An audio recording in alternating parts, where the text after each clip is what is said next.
Have you ever questioned your reality? Pondered about what's real and what's merely a shadow on the wall? It's a question as old as time, and as we delve into the realm of philosophy, it only becomes more pertinent. Consider, if you will, the intriguing thought experiment proposed by the ancient philosopher Plato, the Allegory of the cave. Imagine for a moment you've lived your entire life inside a dark, damp cave. All you've ever seen are shadows dancing on the wall, cast by a fire behind you. Would you take these shadows for reality? Or would you question, probe, and seek the truth that lies beyond the cave's entrance? This allegory isn't just about ancient philosophers and their musings. It's about you, me, and how we perceive our world. It's about the thin line that separates ignorance from enlightenment, reality from illusion. This, my dear listener, is where our journey into the cave begins. Imagine being born in a dark cave, shackled and facing a barren wall. Picture a world where the only light is the flickering dance of shadows cast by a distant, unseen fire. There you sit alongside fellow captives, all chained to believe that this narrow view of existence is all there is. Now, isn't that a barrel of laughs? A bit like watching the same rerun on television for all eternity without the remote to change the channel. A grim situation indeed, but let's not judge our cave dwellers too harshly. After all, they've never known the joy of a good sitcom or the thrill of a cliffhanger. Their reality is the shadow puppetry on the cave wall, a series of silhouettes shifting and merging, taking on lives of their own. These captives, they've become quite the critics, you see. They can discern the subtlest changes in the shadows, the tiniest nuances in their movements. They've even created a game out of it, predicting the next shadow to appear. The one who guesses right is deemed the wisest, the most knowledgeable of the group. Ah, the simple pleasures of cave life. But let's pause for a moment and consider this. What they perceive as reality is merely a reflection, a shadow of the actual. It's like mistaking the map for the territory. Their understanding is limited to the confines of their cave, their knowledge based solely on the flickering shadows on the wall. What a peculiar situation, isn't it? It's like believing the reflections in the mirror are the real you, or like thinking the voice on the GPS is a tiny person living inside your phone. But who are we to judge? After all, aren't we all sometimes guilty of accepting shadows as reality, of being swayed by illusions?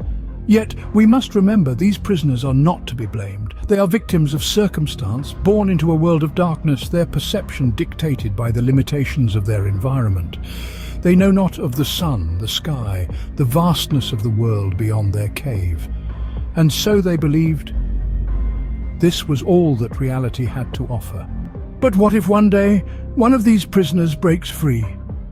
Imagine, if you will, a captive breaking the chains that bind him, stepping out of the cave that has been his world. As he stumbles forward, the darkness that once enveloped him begins to recede. He's greeted by a world awash in sunlight, a stark contrast to the dim, shadowy confines of the cave. The brightness is blinding and he squints, trying to make sense of this new reality. Imagine the shock, the disbelief. He's like a newborn seeing the world for the first time. It's disorienting, overwhelming even. The shadows he once knew, the echoes he thought were voices, were mere illusions, fabrications of his confined reality. Now he's exposed to the truth, the real objects casting the shadows. A tree, a bird, the sun. They are not mere silhouettes, but tangible, vibrant, and rich in detail. The truth is not a shadow on a wall, but a world teeming with life and colour. But enlightenment is not an easy road. It's a struggle, a battle between old beliefs and new truths. The escaped prisoner must unlearn what is known, discard the false reality he was accustomed to. It's like learning to see all over again, redefining what is real and what is not. The outside world is his teacher now. The sun, the ultimate source of light and truth, illuminates his path, guiding him towards understanding. He learns that the reality he once knew was but a fraction of the truth, a glimpse of the world as seen through a narrow lens.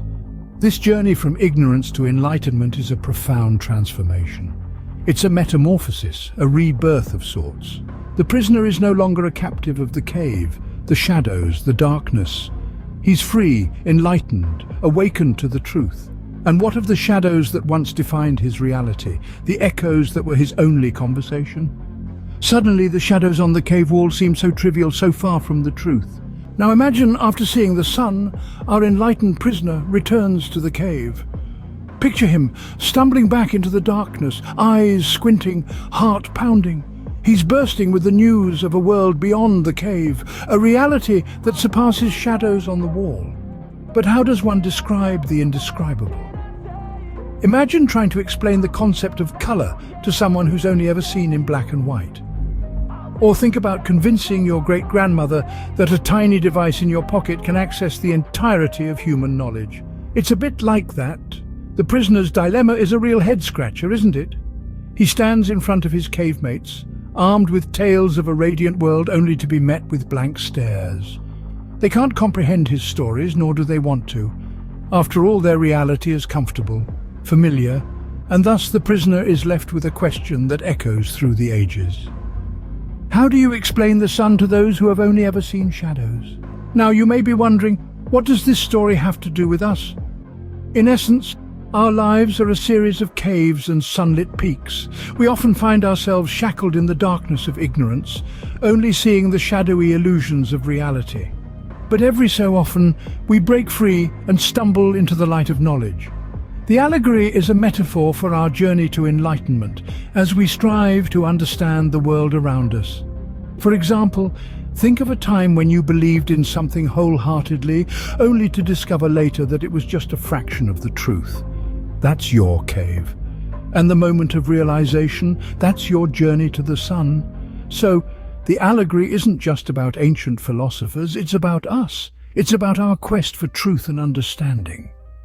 So the next time you look at a shadow, ask yourself, is this all there is, or is there a sun waiting to be discovered? And as we journey further into the unknown, remember that the pursuit of knowledge is an endless adventure. If you found yourself intrigued by our philosophical expedition today, and you're eager to continue this quest for understanding, I invite you to become part of our community of explorers. Hit that subscribe button and turn on notifications to keep up with our intellectual odyssey. Let's chase the sunsets of wisdom together. Your thoughts and insights are welcomed, so feel free to share them in the comments section below. Until our next philosophical exploration, keep questioning, keep contemplating, and keep chasing the sunset of knowledge. Thank you for joining me in this journey of enlightenment. Subscribe to @ChasingSunsets49 and let's embark on more intellectual voyages together. Until we meet again, stay curious and keep pursuing those sunsets of enlightenment. Take care.